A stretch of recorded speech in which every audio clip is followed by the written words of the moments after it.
নমস্কার, রান্নাঘরের রাজশ্রীতে আপনাদের সকলকে স্বাগত জানাই।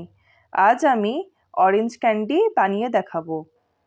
তাহলে এবার শুরু করছি। অরেঞ্জ ক্যান্ডি বানানোর জন্য আমি কয়েকটি কমলা লেবু নিয়েছি।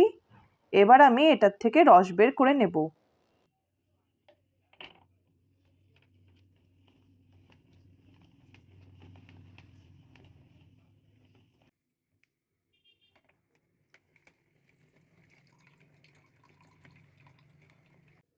এক গ্লাসের মতো রস করে নিলাম।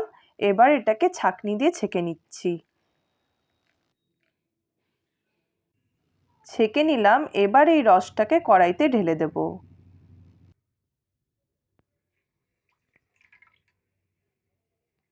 এখানে বড় 1 কাপের বেশি চিনি নিয়েছি। এবার এটাকে দিয়ে দেব। এরপর গ্যাসটাকে অন করে দেব। এবার আস্তে আস্তে করে জাল দিতে থাকব।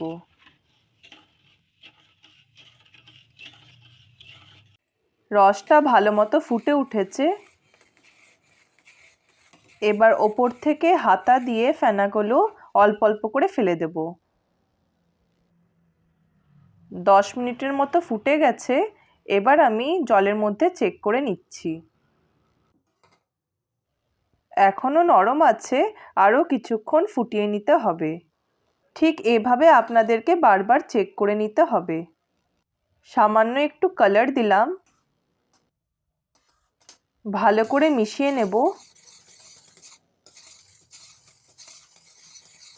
আপনাদেরকে চেক করে যেতে হবে যতক্ষণ না শক্ত হয়।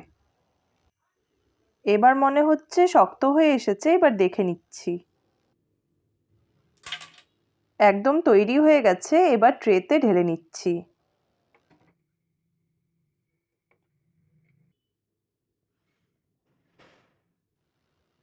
কিছুটা বেঁচে গেছে। এবার আমি ওটাকে প্লেটে ঢেলে নিলাম। 1 ঘন্টা রাখার পর আমি তুলে নিচ্ছি। একদম শক্ত হয়ে গেছে। সবগুলোকে তুলে নিলাম। এবার আমি অরেঞ্জ ক্যান্ডিগুলোকে চিনির গুঁড়ো মাখিয়ে রেখে দেব।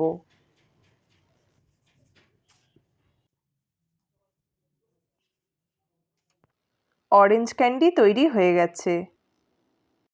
আমার এই রেসিপিটি ভালো লাগলে তাহলে প্লিজ লাইক আর সাবস্ক্রাইব করে দিয়েন।